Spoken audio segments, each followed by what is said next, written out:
welcome to the Policy and Resources Committee this evening. First item on the agenda is the minutes of last week, and I sign those as an accurate record. Thank you.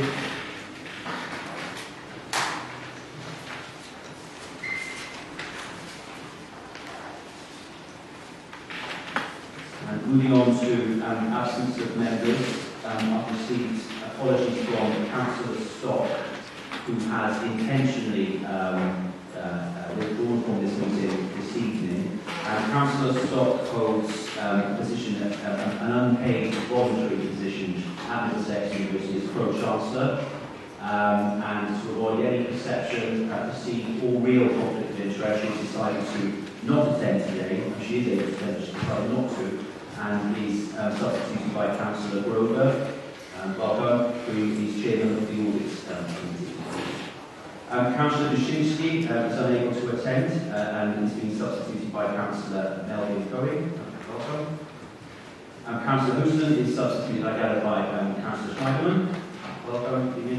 And Councillor Moore, through no fault of her own, as is unable to attend at the very last minute, and we're having contact with her, unfortunately, due to the last minute meeting. So that covers the absence of members of everyone else. Everybody else is here. Are there any declarations of interest? No. Grants. No report of the monitoring officer. Which takes us to item 5, public questions and comments. We've had the 4 questions, and each questioner is entitled to ask a supplementary question at committee. And the first one on the agenda is Sharon Ryan. Is Sharon Ryan here? Yes, hello. Hello. My question was answered. Do you want me to read it all out? No. So this is an opportunity. Now you've seen the response, you have the right to ask a supplementary follow-up if you so wish. I do, yes. Thank you very much. So you're welcome to sit down, and there's the middle button on the microphone. If you press that down, we should all be able to hear you. Right. Thank you very much for having me. Push it once. Is that it? Just tap it once, it turns it on. That's it. Right. Thank you very much for having me here. Thank you for answering the question. But I'm just wondering where these 5 re-provided spaces will be. Because from what I understand, millions of pounds have been spent drawing up these plans. In which case, why haven't those 5 spaces been re-provided already in the plans? And also, the 2 spaces that it says will remain unchanged, does that mean that they won't become disabled spaces? They won't be disabled. Well, from what I've seen on plans, they will become disabled. But what it says here, the answer to my question, it says that they will remain unchanged, which to me means not disabled. So I'm just wondering, are they going to be disabled or not? Because if so, I understand that disabled spaces are needed, but that's 2 less spaces for residents. No, thank you for your questions. I think we do need some assistance from an officer to talk, because I believe we haven't quite found yet exactly where the 5 spaces will be. And in introducing the report later on, I may as well say this now. What we are agreeing tonight is like a master plan. It's not the absolute detail on the ground. What will follow is a detailed planning application that will be subject to a further round of public consultation, and within that there will be detail about the design of the building, where the car park spaces are, the usage of the building, the conditions of usage. All that sort of granular detail will come to the Strategic Planning Committee, and as I say, it's a statutory consultation process again. So there will be more detail to follow. Not every detail, single part of this is in tonight. But I'll just if you do have any more information on the 5 spaces and whether the 2 spaces remaining, whether they remain as they are now, or whether they will be converted to disabled parking or something similar. Thank you. Thank you for the question. So we have found places for 5 spaces, and the plan has been yours at the moment. So that will now start in the being said as part of the planning.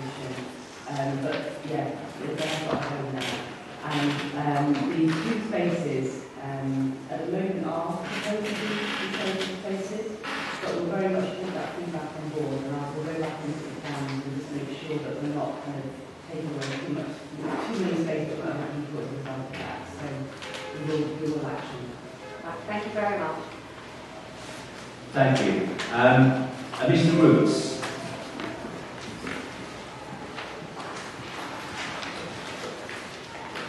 Thank you. Is this? Just push it once. When I say right, Is that right? that's it. Good evening. I'm glad to see that you all seem to have survived Freedom Day, which is famous. Hope you're all well. My question, I've had usual anodyne response to a question of some seriousness. Councillors will balance the needs of local residents and stakeholders via the public interest. My point is, I think, that the whole plan, from its inception, the Hendon Hub, when it was first accidentally released, and I saw it in 2019, is a disaster. I agree, and I will admit, that there are alterations within the current plan. But I think the whole thrust, as it were, of public opinion in the Hendon area is not for the plan to be tinkered with, not for the plan to have of bits and little bits extra and chances to possibly to view the ornate fixtures of Hendon Library. What people want is to keep their library, and what people want is they don't want these new intrusive buildings stuck on them, thereby turning into... Are we coming to the question? Yeah, well, I want to know why hasn't the plan been rejected totally? Why are we being faced with it again? Are we going to be faced with it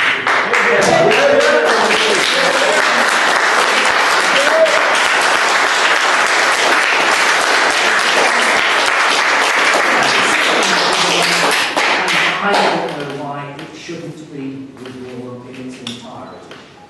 Mr. Roots, I think your question will be answered when we come to the next one item as to why we believe, with the revisions that we've made, that we believe that this is now an improved proposal and a proposal that will enhance the area. I think you and I are going to disagree fundamentally beyond that. It's illegal, it's been done illegally, the whole thing, from beginning to end. Can you not? Mr. Roots, I'm sorry, there are other people to ask questions. Yes, I'm very brief. I'd be very I pleased simply with the want time to you've know had. why it can't be withdrawn and why we're going to be faced with it forever. Thank you. Thank you.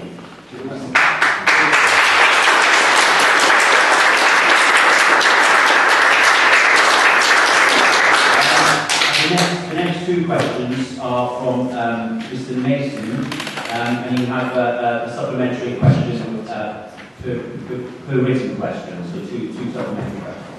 Good evening, councillors. I've reviewed the responses to my two questions.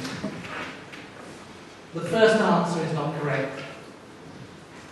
The second paragraph of the first question fails to acknowledge the legal requirement for a public interest test. Reading that second paragraph on its own is therefore incorrect. The answer needs to be corrected. That is not the question.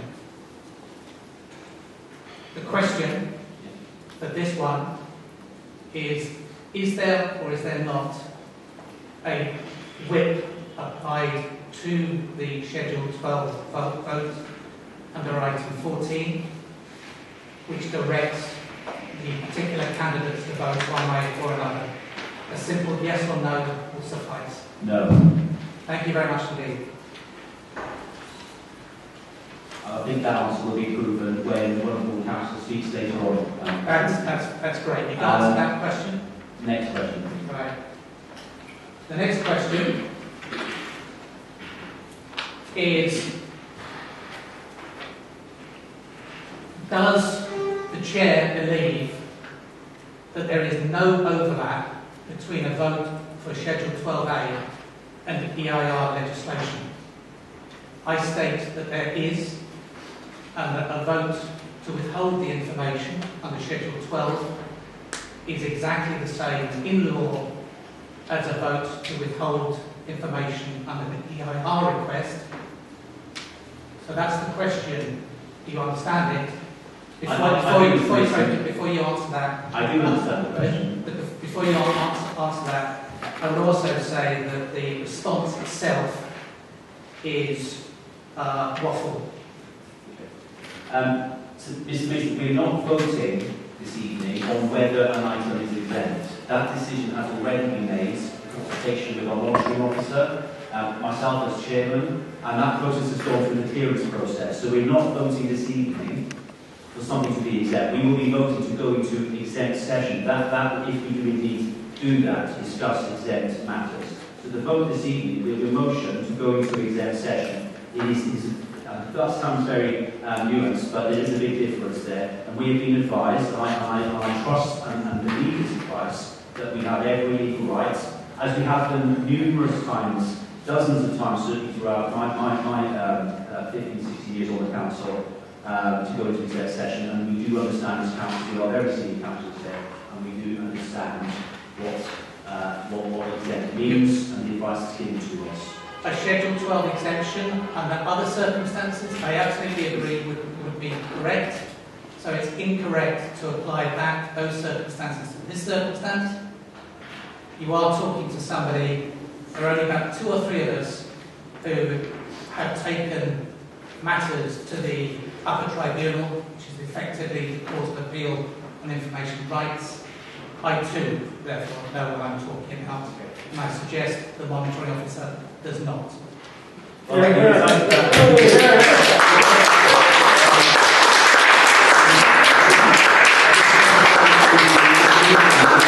monitoring officer and all that work with her have my absolute 100% confidence. Okay, so we now move on to the next. Thank you all those who contributed to that part of the agenda. Thank you. We now move on to petition, item 7, and the petitioner is Ms. Asher. Yeah, Gabby Asher. Yes, you have 3 minutes to address. The microphone has been left off for you. And your 3 minutes will begin when you do, and we'll give you 1 minute more when we come to the end. Thank you.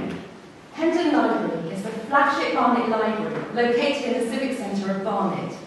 The people who signed this petition want our library to stay in its 100-year home. We believe moving the flagship Barnet Library from a majestic, iconic building to what looks like a set from a TV show on the ground floor of an ugly, hulking accommodation block is to the great detriment of residents. To quote our MP, I share the dismay of the entire loss of the historic library building, and I'm unclear why the space cannot be updated to accommodate everything being proposed for a new library. We've been told the move is because the current building isn't fit to house a state-of-the-art library. I've consulted with Libraries Connected. Everything from shelves to a makerspace can be accommodated in the current building. Can the council not afford to upgrade the heating, a roof, etc.? And if so, how did we get here? About 20 years ago, Hendon Library was extensively refurbished for the 21st century. In a successful 2007 pitch to modernise Kensington Central Library, this refurb was cited as the gold standard because it had generated a 40% increase in Hendon Library's use, and the building inspired, excited and delighted its users and supported a sense of civic pride. But in the following 10 years, Hendon Library services were cut and cut. Another refurb in 2017 saw 1,600 square metres given away, leaving us with 200, and oppressive hutches with restricted public access. And now residents are to be banished to a location with the gravitas of a Tesco Metro. Also, after 2 years planning, not one provision was put in place for community groups to be made homeless by the Hendon Hublands. It's only because of our feedback a new location with insufficient space has been suggested. Where? The ground floor of another uni building. I urge the committee to consider that the whole library building be returned to the people so it can be used not just as a library and community hub for Hendon, but for all of Barnet, housing local amenities, following the examples of Bath, Glossop and Chelsea Wood libraries. In a post-COVID era, the CIPD report 40% of UK employers expect half their workforce to work regularly from home. We need a decent space. Residents are looking to our Conservative-led council to conserve and be innovative. You are in a position to repair some of the battering our lives have recently taken. I implore you to use that power for good, to enhance, not destroy, the sense of place, learning, history, civic pride and social unity here, to reconsider giving away the last of our civic crown jewels, and to ensure that residents continue to be an equal partner with the university and not a footnote in Hendon. So please, let us keep our library building.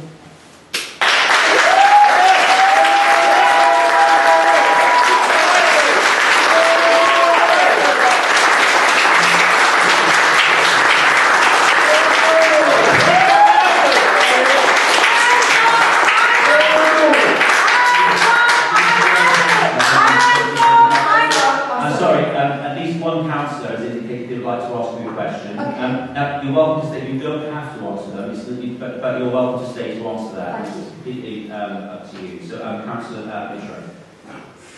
Thank you very much, Chair. Sasha, thank you for your speech. I agree with every word that you said. Can I ask, are you familiar with the Council's recent move of Fishley Central Library from its old building to a new one? I am, which was also described as a state-of-the-art library. Yes. It was going to be a state-of-the-art library. Yes, and are you happy with the fact that the promises that were made initially on what services would be in that library weren't entirely honoured in the final product? And are you worried that the same might happen again? I think that it really goes without saying it's very hard to trust. There's been so much trust kind of with residents shelter over the years because there have been promises and it hasn't been delivered. And using words like state of the art, it just doesn't. We can all see what's happening. We're going to be on the ground floor of an accommodation building. It's post-COVID. We want, the community have come together. Just on our Facebook group, we've got 500 members, and people want to get involved. They want to be part of something. And it's just so if we can't, however much you kind of spin it and say, oh, it's for our benefit. It simply isn't for our benefit. We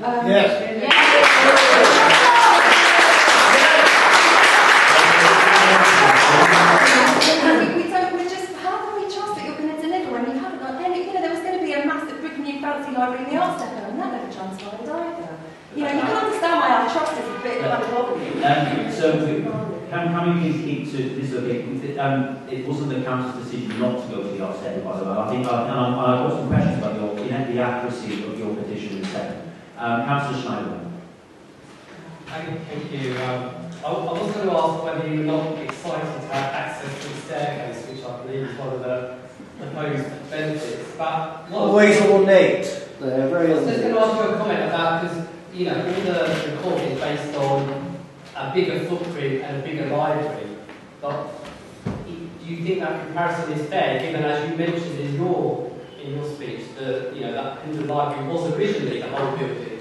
So is that a fair comparison? No, I think you're the experts, and you are the ones that look at us. You're supposed to be, you're representing us. What do you want? What do you want from local life? We want a hub. We want a real hub, not just the word hub. We want something that we can walk in and go, wow, this is ours. It's iconic. It's Hendon. We want to be in a building that makes, and you want to go in there and you want to enjoy it. Whatever the footprint, why is there, if there's any way to reclaim even the ground floor of that building? The refurb in 2017, you can't get in there. It's like Fort Knox unless you have a card, and that's just not what a library is. It's got no books in it. Sorry, the services. I can't see how this is your world and you're creating it. It's just kind of lots of big, horrible, hulking buildings that are shoved in the corner of a university building. You haven't given us one single dedicated building for the community.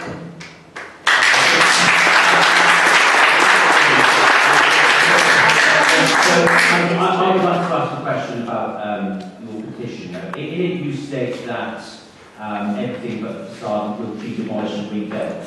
That has never been part of any proposal. May I explain why we think that? Rubbish. Yes, it is. You not accept that was never proposed and isn't within the proposals this evening. Do you accept that? And that is a gross Let me- inaccuracy. I would like It to- may have motivated people. She to said sign partially up. demolished. Councillor She said Costello- partially demolished. That is not correct. I would like to explain.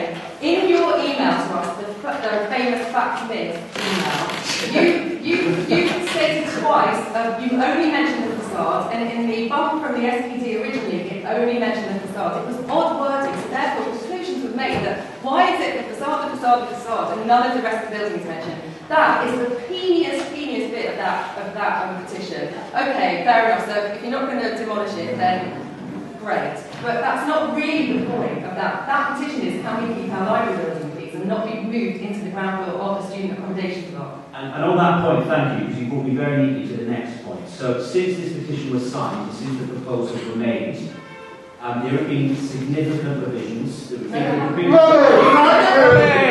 true. Listen to you very calmly and quietly, and I would appreciate the same respect, please. If you tell me the truth, I will And accept right, it.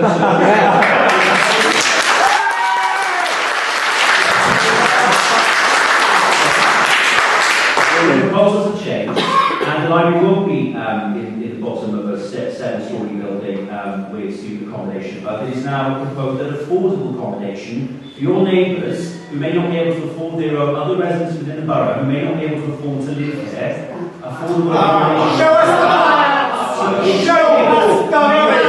The proposals have now changed since your petition. I don't accept anything that anybody says because we have now got SPD, local plan, Hendon Harp. There are all conflicting things. We don't know what the heck to do because you have over consultation done. We have they all say different things. One says 1,400 students, one says 600 students, and also affordable. It's a half, but we don't know. You've said this before in plans, and you've said it's going to be affordable housing, and then it isn't affordable. Affordable housing diminishes to a teeny bit. We can't trust you anymore. Yeah.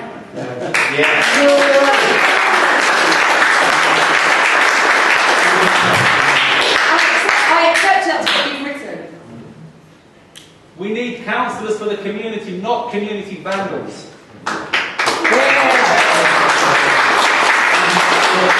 Thank you for your contribution this evening.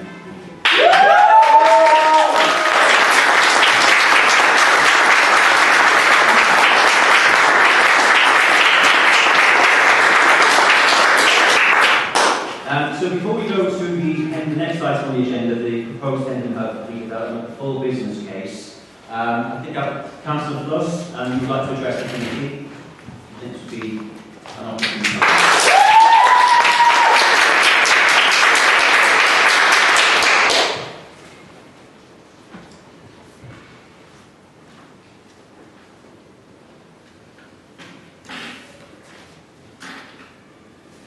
Mr. Chairman, I'm just raising a few points on the officer's recommendations. Point 2. I'm concerned about Barnet Council giving a guarantee for Middlesex Hub. Why should Barnet Council do this? If this is put to the market and no private funding feels secure with Middlesex Covenant, then there is a good case to say that we should not be covering it. Point 5. Our residents would like a purpose-built 1920s library to stay and to continue to be the leading library of Barnet and Hendon. That was the overwhelming message from the email feedback. They see no reason for taxpayers to fund the building for a new library across the street. Furthermore, in the library survey options, there was no category where residents could state a preference for the library to stay put. There is a huge cost involved in building a new library as well as building a new school service library at an entirely new location at the Printing Club. This is all totally unnecessary. Point 6. I welcome the change on the borough's car park, but residents are still concerned that not all parking spaces have been provided for. Indeed, the Prince of Wales car parks have not been provided for. It is also difficult to see how they are able to re-provision the full car park. Point 1.57 of your report, you mentioned that students in Middlesex University accommodation will have to agree not to go past the parking. However, the main issue up to now is students and staff within London bring their cars and parking all over the place. What arrangements can be made to prevent that? Point 16. I would like this to come to the Community Leadership and Libraries Committee so the full committee can decide. In summary, We are in a major turning point in education, and the future of learning seems to be very much hybrid, online and in person. Residents are concerned that the project is for the benefit of Middlesex University and not for him. Robert Jenrick, the Secretary of State of Housing, Communities and Local Government, said only today that communities should be in the driving seat to build places that stand the test of time in every sense. I'm also concerned that the actual cost may far exceed current estimates. We have seen the price of HS2 shoot up from 37 billion to 150 billion. How can we ensure similar overturns do not happen here? If such a hike in cost were to occur, who pays the difference? Let us not rush into this. Let us instead wait for the dust to settle after COVID and see what regeneration we actually need.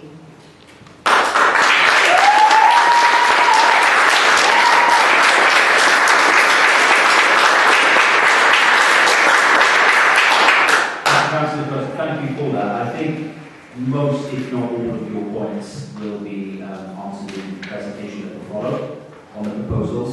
And we also have James Kennedy here from Middlesex University, who will talk a little bit, I suspect, about why you say about the future of learning and what have you. I have no doubt they will be entering into a long-term agreement if they didn't feel that they had the student numbers in the forecast students to warrant it. So I think we will hear from him later on. So I do think we'll leave that to be answered then. Councillor Mitchell, you had your hand up first. Thank you very much, Chair. Councillor, first, thank you for speaking. I agree with much of what you're saying, the questions that you asked. I'm sorry that you appear to pay the political price for having a backbone.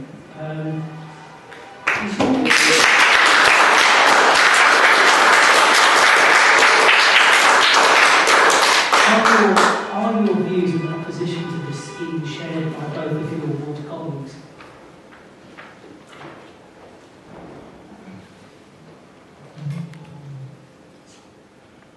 I think they're shared with one and not the other. Right. And were you to vote on this scheme, were it to come before you for a vote, I know you're not a member of this committee, would you be voting against the scheme? I'll be doing what I'll be doing the Conservative. You'll be voting the Conservative? I would I'll Okay. Councillor Plus, thank you very much. If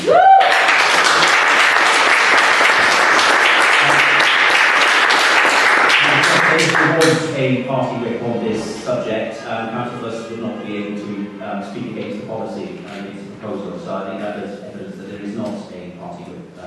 The Chair just said she would vote the party whip. Well, there is no whip on this item. Well, that is good.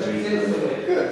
Councillor was just voting against the proposal of the administration, and she remains in the Conservative group. Therefore, there is no issue for us. So it's not an issue. But isn't it traditional for the group to not suspend people from the group anymore? No, Councillor, you're going off on tangents. I'm telling you right now, I have chairman of the group and other members of the group who will also confirm there is not a whip on tonight's vote amongst our members. Okay. Right. So we now need to move on. Councillor, this from the side, this slide from the side is just. Let's get on with the business, please. I'm just a bit childish, I have to say. Don't be rude! Shame on you! Shame on you! Right. Okay. Chris Smith, Head of States, will now present the proposals to us. And as we afforded those speakers some respect and pride, I would like please for us to do so for Chris Smith, who will then be followed What by... respect are you showing to the residents? Who will then be followed by James Kennedy from... Why does this committee even want to pass this motion? And if people think they can try and bully democracy by screaming at us, that will not happen. Respect Yes. Show us some democracy, we'll see.